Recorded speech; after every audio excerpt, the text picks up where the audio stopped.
No hay sonido más cruel que el del silencio después de una traición. Ese silencio que se instala en las paredes, en el aire, en la cama donde antes hubo risas. Yo lo aprendí tarde. Aprendí que el amor puede transformarse en odio con la misma facilidad con la que se derrumba un edificio mal construido. Y yo, era constructor. Mi nombre no importa demasiado. Digamos que fui un hombre normal. Casado, padre, empresario. Creía tenerlo todo bajo control. Hasta que un día, la mujer que amaba decidió romper los cimientos de mi vida con una sola decisión. La conocí en una fiesta, hace ya casi 10 años. Clara, la recuerdo con ese vestido rojo que parecía bailar por sí solo, con una risa libre, descarada, contagiosa.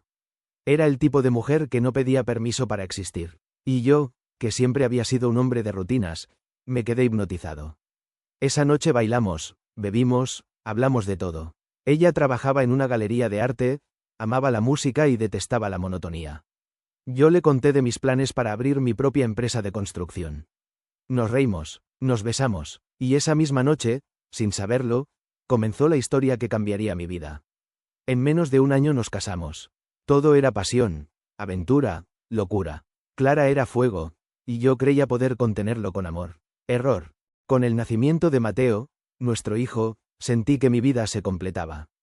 Ella, con el bebé en brazos, era la imagen perfecta de lo que soñé siempre. Me prometí trabajar el doble, el triple, para darle todo lo que merecían. Abrí mi constructora, Rojas Ingeniería y Construcción. Empecé con proyectos pequeños, casas familiares, reformas. En pocos años, ya estábamos construyendo edificios, ganando licitaciones municipales. El dinero empezó a llegar, y con él, la distancia. Yo salía de casa antes del amanecer y regresaba cuando todos dormían. Clara comenzó a quejarse. Decía que no la escuchaba, que no la miraba como antes. Tenía razón, pero creía que lo hacía por nosotros, por un futuro sólido. Ella, en cambio, comenzó a buscar lo que yo no le daba: atención. Al principio fueron detalles pequeños. Perfumes nuevos, mensajes que ocultaba, un brillo distinto en los ojos. Yo lo sentía, pero me negaba a creerlo. Una tarde, mientras arreglaba unos papeles en la oficina, escuché a mis empleados reírse de algo. Cuando entré, se callaron de golpe. Les pregunté qué pasaba. Uno de ellos, nervioso, me mostró su celular. Era una foto publicada por Andrés, mi jefe de obras. Él, mi mano derecha, mi amigo. Y en la foto, Clara, sonriendo a su lado en un restaurante, sosteniéndole la mano. Mi corazón se detuvo. Sentí un calor subirme desde el estómago, una mezcla de ira y humillación. No quise reaccionar ahí. Solo dije, borra eso. Ahora. Esa noche no dije nada. Me senté en el borde de la cama a mirarla dormir. Me pregunté si aún la conocía. Si alguna vez la conocí. Contraté a un investigador privado. No lo hice por celos, sino por necesidad. Necesitaba saber la verdad. En una semana tenía todo. Fotos en hoteles, grabaciones de llamadas, mensajes. Mensajes que dolían más que cualquier herida física. No soporto estar con él. Solo pienso en ti, Andrés. Esta noche lo distraigo con Mateo y te veo después. Cuando vi eso, algo en mí se rompió. Pero no grité, no lloré, no hice escándalos. Solo apagué la pantalla y comencé a planear. No hay mejor venganza que la paciencia. Y yo tenía toda la del mundo. Primero, me reuní con mi abogado, Germán, un hombre calculador, frío, experto en derecho familiar y empresarial. Le conté todo. Él solo me dijo, si quiere salir limpio, empiece a mover todo. Ya, durante los siguientes meses reorganicé mis finanzas. Transferí mis activos a una sociedad nueva creada a nombre de mi hermano y de 2 socios. Vendí terrenos, moví maquinaria, disolví contratos. Todo legal, todo planificado. La empresa, en los papeles, parecía estar al borde de la quiebra. Pero en realidad, estaba más fuerte que nunca, solo que fuera del alcance de Clara. Mientras tanto, seguía actuando como si nada pasara. La besaba, la abrazaba, le cocinaba. Pero cada vez que la miraba, sentía asco. Ella no lo notaba. Seguía viéndose con él, creyendo que yo era un tonto ocupado en mis planos y presupuestos. Hasta que decidí dar el golpe. Andrés era un ingeniero talentoso, pero descuidado. Yo lo sabía, y usé eso a mi favor. Le encargué proyectos imposibles, obras con plazos y costos que sabía que no cumpliría. Guardé cada error, cada incumplimiento, cada reclamo de los clientes. Luego, lo hice firmar documentos que lo responsabilizaban directamente por cualquier fallo técnico. Cuando el momento fue el adecuado, lo cité en la oficina. Tenía el rostro pálido. Sabía algo. Le mostré las pruebas, una por una. Firmas, fechas, correos. Todo. Intentó explicarse, pero lo interrumpí. No te despido por incompetente, Andrés. Te despido por traidor. Lo eché con acento agudo sin mirarlo más. Y luego envié un informe completo de sus fallas a todas las constructoras de la región. Nadie lo volvió a contratar. Su reputación se desplomó como un edificio mal cimentado. Una mañana, Clara llegó a casa y encontró sobre la mesa un sobre cerrado. Dentro, había una carta. Y todas las pruebas, fotos, videos, mensajes impresos, todo. Entró a la sala llorando, gritando mi nombre. Yo estaba esperándola, con los papeles del divorcio sobre la mesa. ¿Qué es esto?, preguntó entre lágrimas. La verdad, respondí. Intentó negarlo, me rogó, me pidió perdón. Me dijo que había sido un error, que aún me amaba, que lo hizo porque se sentía sola. Yo no sentí compasión, solo una calma helada. El proceso judicial fue rápido. Mi abogado lo tenía todo preparado. La empresa sin activos, las propiedades transferidas, los movimientos legales impecables. El juez, al revisar los documentos, concluyó que yo no tenía grandes bienes a mi nombre. Clara pidió compensación económica, manutención, parte de la empresa. Pero no había nada que pudiera reclamar. Solo le dieron la custodia compartida de Mateo y una pensión mínima. Lo justo, lo legal. Cuando firmó los papeles, vi cómo se quebraba por dentro. Esa fue mi victoria. Y también mi condena. Andrés, arruinado, intentó acercarse a ella. Pero ya no quedaba nada. Ni trabajo, ni reputación, ni esperanza. Clara lo culpó de todo. Se pelearon, se separaron. Ella intentó limpiar su nombre en redes, acusarme de manipulación y abuso psicológico. Pero nadie le creyó, porque antes de que lo hiciera, yo ya me había encargado de filtrar sutilmente la historia. No necesitaba mentir, solo dejar que la gente conectara los puntos. Ella pasó de ser la esposa perfecta a la mujer que destruyó a su marido por un capricho. Sus amigos se alejaron, sus padres se avergonzaron. Y yo, me quedé solo. Hoy, mientras grabo esta historia, han pasado 3 años. Mi empresa es más grande que nunca. Pero mi casa está vacía. Mateo viene a verme los fines de semana. Cuando me abraza, me devuelve un poco de humanidad. Pero cuando pregunta, ¿por qué mamá ya no viene? No sé qué decirle. Le miento, le digo que estamos mejor así. Y sonrío, una sonrisa rota. A veces veo a Clara de lejos. En el parque, jugando con nuestro hijo. Ya no es la misma. Parece más frágil, más triste. Y en esos momentos me pregunto si fui demasiado lejos. Si destruirla me hizo mejor. O peor que ella. La respuesta no importa, porque ya nada puede cambiar. Dicen que el amor construye, pero también destruye. Y yo, que me dediqué toda la vida a levantar edificios, aprendí que lo más difícil no es construir, sino reconstruirse después de una demolición emocional. Yo no soy un héroe, tampoco un villano, soy un hombre que amó demasiado, y que eligió la venganza en lugar del perdón. Y aunque gané la guerra legal, perdí la paz, porque cada noche, antes de dormir, escucho su risa en mi cabeza. La misma de aquella fiesta donde todo comenzó. Y me pregunto si, de haberla dejado ser libre, aún estaría aquí. Pero ya es tarde, demasiado tarde, y en el fondo, sé que la verdadera ruina no fue la de ella, fue la mía. Historia 2. Cuando miro atrás, todavía puedo sentir ese olor a cemento húmedo del edificio de la facultad. Cada mañana llegaba temprano, no porque fuera el más aplicado, sino porque odiaba entrar cuando el aula ya estaba llena. No soportaba las miradas, las risitas, las bromas disfrazadas de chistes. Yo era el chico invisible, el que pasaba sin dejar huella. Tenía 21 años, estudiaba arquitectura y no tenía amigos cercanos. Me gustaba dibujar, hacer maquetas, diseñar cosas que duraran. Aunque yo mismo me sentía como si pudiera derrumbarme en cualquier momento. A veces me sentaba en la cafetería, solo, escuchando cómo los demás hablaban de fiestas, de amores, de vida. Yo observaba, callaba, y fingía que no me importaba. Pero sí me importaba, mucho. En el fondo, quería lo mismo que todos. Que alguien me viera, que alguien creyera que yo también valía algo. Y esa necesidad de ser visto fue lo que me llevó directo al dolor más grande de mi vida. Punto ya era, diferente, o al menos, eso creía yo. Camila, cabello castaño, ojos verdes, sonrisa de revista. Era de esas chicas que parecen hechas de luz. Donde llegaba, Todo se detenía. Hasta los profesores eran más amables cuando ella entraba al aula. La primera vez que hablé con acento agudo con ella fue por casualidad. Me pidió prestado un lápiz. ¿Tienes uno extra, Daniel? Me dijo con esa voz suave. Mi nombre en su boca fue como un eco que se me quedó grabado todo el día. Después de eso, tuvimos algunas pequeñas conversaciones. Me pedía ayuda con tareas, con planos, y yo, ingenuo, creía que eso significaba algo más. Cada vez que sonreía, mi corazón lo interpretaba como una señal.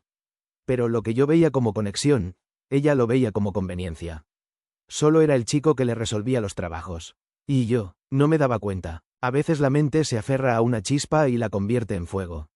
Eso me pasó. Pasábamos ratos en la biblioteca, hablábamos de sueños, de proyectos, de viajes que ninguno había hecho.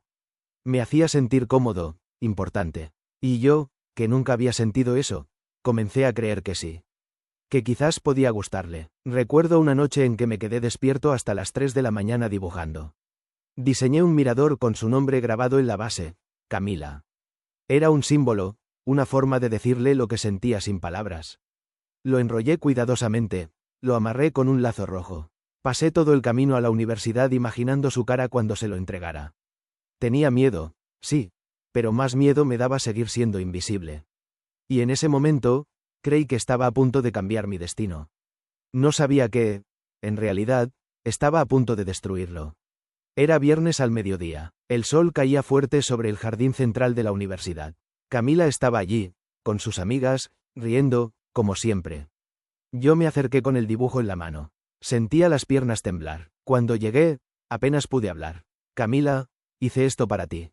Ella tomó el tubo, lo abrió y desplegó el papel. Por un momento, guardó silencio. Luego sonrió. Y no fue la sonrisa que esperaba. ¿Esto es para mí?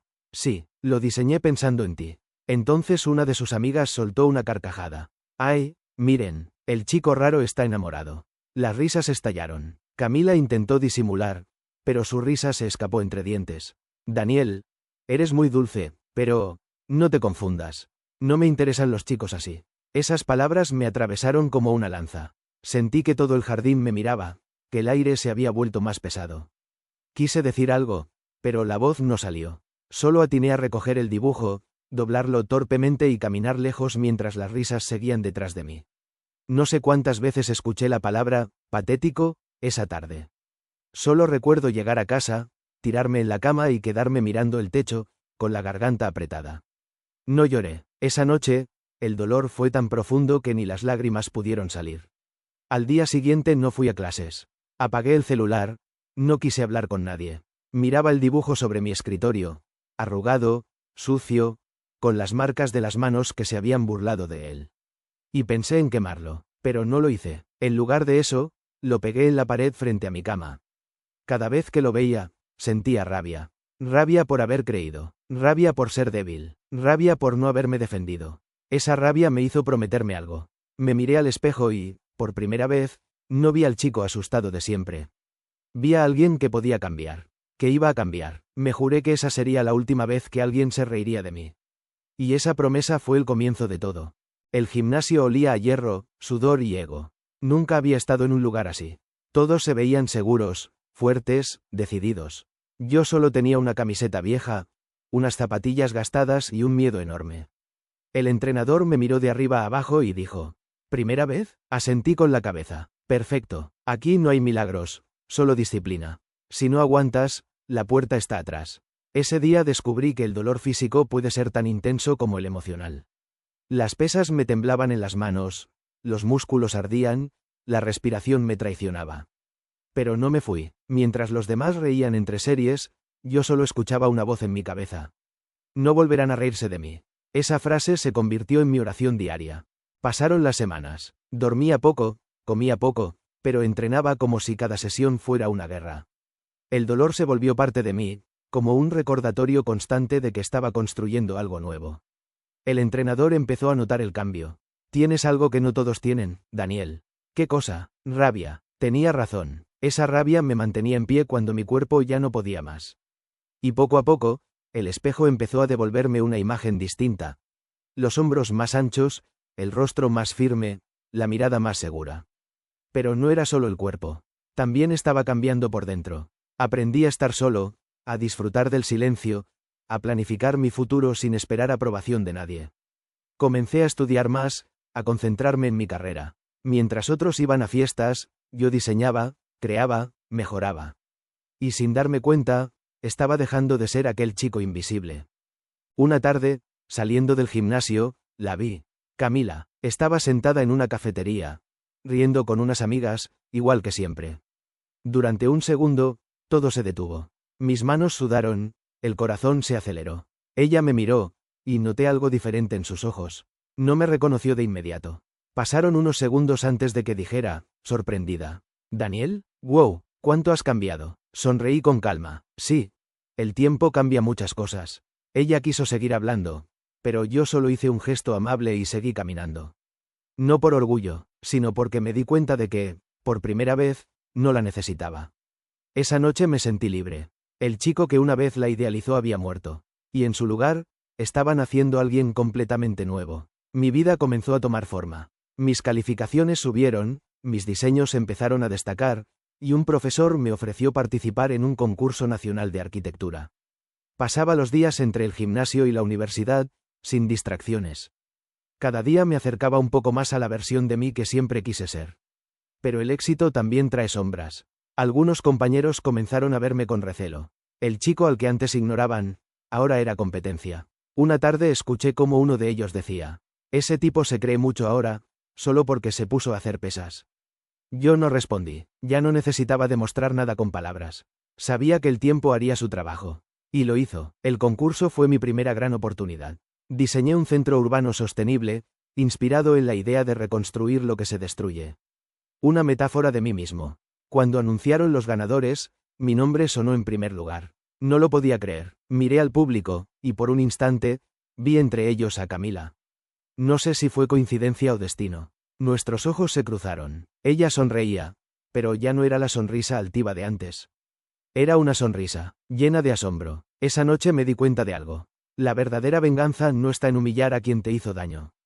Está en convertirte en todo lo que dijeron que nunca podrías ser. Y eso, recién empezaba. Terminar la universidad fue como cruzar una línea invisible. Un día estás rodeado de libros, clases y compañeros. Y al siguiente, estás solo frente a un mundo que no te espera. Conseguí mi primer trabajo en un pequeño estudio de arquitectura. Nada glamuroso, nada grande. Pero era mío, un comienzo. Trabajaba horas extras sin que nadie me lo pidiera, corregía planos ajenos, aprendía de todo. Y poco a poco, mis superiores empezaron a notar que yo no era uno más. Un día, el jefe me llamó a su oficina. Daniel, ¿te gustaría liderar un nuevo proyecto? Es pequeño, pero confío en ti. No supe qué responder, solo asentí. Esa noche, caminé de regreso a casa bajo la lluvia, empapado, pero sonriendo. Por primera vez, sentí que estaba viviendo mi propia historia. El trabajo empezó a dar frutos. Comencé a ganar bien, a vestirme mejor, a ser invitado a eventos, cenas, presentaciones. Y con eso llegó algo que nunca había tenido: atención. Mujeres que antes no me miraban, ahora me buscaban. Personas que me ignoraban, ahora querían estar cerca. Al principio fue confuso. Después, se volvió peligroso. Había una parte de mí que disfrutaba ese poder. Recordaba cómo me habían humillado, y ahora las cosas se habían invertido. Pero en medio de todo ese brillo, algo dentro de mí seguía herido. A veces me preguntaba si realmente había superado el pasado o solo lo había revestido de éxito. Fue en una exposición de arquitectura. Yo presentaba mi nuevo diseño, un complejo residencial ecológico. Todo iba bien, hasta que escuché una voz que congeló mi sangre. ¿Daniel? Giré. Era ella, Camila. Su apariencia había cambiado. Menos brillo, menos arrogancia. Se la veía más real. Habían pasado 2 años desde aquella tarde en la universidad. No puedo creer lo que has logrado, dijo, con una sonrisa nostálgica. Yo mantuve la compostura. Gracias. Me ha costado mucho llegar hasta aquí. Hablamos unos minutos, y aunque su voz sonaba igual, algo en su mirada había cambiado. No era la chica que me había humillado. Era una mujer que parecía cargar sus propias derrotas. Antes de irse, me dijo: ¿podemos vernos algún día? Me encantaría ponernos al día. Esa noche, me quedé mirando su mensaje en el celular. No respondí, pero dentro de mí, algo se encendió. Una semana después, accedí a verla. Nos encontramos en la misma cafetería donde me había ignorado años atrás. El universo tiene un extraño sentido del humor. Camila habló mucho, sobre su trabajo, su vida, sus errores. Me confesó que había tenido una relación que terminó mal, que había perdido oportunidades por confiar en las personas equivocadas. A veces pienso en ti, Daniel. Fuiste el único que me trató con sinceridad. Sus palabras me golpearon, pero no como antes. Esta vez, sentí compasión, no amor. Yo ya no era el chico tímido de hace años. Era un hombre con cicatrices, pero también con propósito. Cuando terminó de hablar, la miré y le dije: todos tenemos lo que damos, Camila.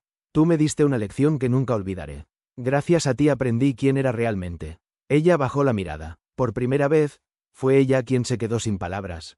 Un mes después, Camila comenzó a buscarme con frecuencia. Mensajes, llamadas, invitaciones a salir. Era evidente. Ahora ella era quien quería mi atención. Y aunque parte de mí quería ignorarla, otra parte quería cerrar el círculo. Acepté verla una última vez. Nos encontramos de noche, en un mirador sobre la ciudad. El mismo tipo de lugar que yo había diseñado años atrás, pensando en ella. Daniel, me equivoqué contigo. No supe valorarte. No te culpo, le respondí. Yo tampoco me valoraba en ese entonces. Ella se acercó, intentó tocarme la mano, pero yo la retiré suavemente. Ya no eres parte de mi historia, Camila. Solo una página que necesitaba leer para entender quién soy. Sus ojos se llenaron de lágrimas. Yo me levanté, la miré una última vez, y me fui. Mientras bajaba por las escaleras del mirador, sentí algo que nunca había sentido antes. Paz. No había odio, ni venganza, ni rencor. Solo el silencio de alguien que finalmente se perdonó a sí mismo. Pasaron meses desde aquella noche en el mirador. Camila desapareció de mi vida, como debía ser. Y aunque todo parecía en calma, a veces su recuerdo aparecía de repente, como un eco lejano. No era nostalgia, era una especie de respeto por el pasado, porque entendí que si no hubiera sufrido aquella humillación, jamás habría descubierto mi fuerza. La vida no me regaló nada. Me lo arrebató todo primero, para obligarme a construirlo desde cero. Y en esa reconstrucción, me encontré. Un día, recibí una llamada que cambiaría mi vida. Una importante empresa me ofreció dirigir el diseño de un centro cultural en la capital. Era mi gran oportunidad. Cuando llegué a la presentación, vi cámaras, empresarios, políticos, arquitectos reconocidos. Yo, el chico al que una vez llamaron patético, estaba ahí, como líder del proyecto. Mientras hablaba, recordé todos los días de dolor, todas las noches de rabia y esfuerzo. Y me di cuenta, cada humillación había sido un ladrillo más en el edificio que ahora estaba levantando. El aplauso final fue ensordecedor. Pero dentro de mí, lo que más sonaba era una voz tranquila que decía: lo lograste, Daniel. El destino es irónico. A veces te pone a prueba justo cuando crees que ya cerraste todos los capítulos. Una mañana, mientras visitaba el lugar de la obra, escuché una voz familiar. Me giré, y era Camila. Trabajaba como asistente de relaciones públicas para la empresa. Ambos nos quedamos en silencio unos segundos. Ella sonrió con una mezcla de tristeza y admiración. Nunca imaginé que llegarías tan lejos. Yo tampoco lo imaginaba, le respondí. Pero la vida tiene su manera de enseñarnos. Durante días tuvimos que coincidir por temas laborales. Y aunque su presencia removía recuerdos, ya no dolía. Había aprendido a ver el pasado sin cargarlo. Un día, al despedirse, me dijo: ¿sabes? Siempre supe que tenías algo especial. Solo que era demasiado ciega para verlo. Le respondí con serenidad: no te preocupes, Camila. Si no hubiera sido así, yo nunca habría despertado. Nos dimos la mano, y supe que ese sería el verdadero adiós. El proyecto se completó meses después. El día de la inauguración, me entregaron un reconocimiento nacional por mi aporte a la arquitectura moderna. Frente a cámaras y micrófonos, me pidieron unas palabras. Tomé aire y hablé con acento agudo con el corazón. Hace unos años, era un chico tímido, inseguro, invisible. Alguien que fue humillado por ser diferente. Pero entendí que el valor de una persona no lo define la opinión de los demás, sino lo que decide hacer con el dolor. El auditorio guardó silencio. Pude ver rostros emocionados, algunos con lágrimas. Continué. No busqué venganza, busqué crecer, y hoy sé que el éxito no se mide en dinero ni aplausos, sino en la paz que uno siente al mirarse al espejo. El público estalló en aplausos. Yo sonreí, pero no por orgullo, sino porque sabía que, por fin, había cerrado el ciclo. Hoy tengo 27 años. Dirijo mi propia firma de arquitectura, viajo, ayudo a jóvenes que pasaron por lo mismo que yo. A veces me escriben chicos que sufren bullying, o que fueron rechazados, y siempre les digo lo mismo. El dolor no te destruye, te construye. Depende de ti si te conviertes en ruina o en cimiento. Cada persona tiene su momento de quiebre. El mío fue aquella risa en el jardín de la universidad. Hoy entiendo que esa herida fue mi maestro más sabio. No guardo rencor, solo gratitud, porque gracias a todo eso, soy quien soy. Y si alguna vez sientes que el mundo se burla de ti, recuerda mis palabras. No busques demostrarles nada a ellos. Demuestra a ti mismo que puedes convertir tu historia en una obra maestra.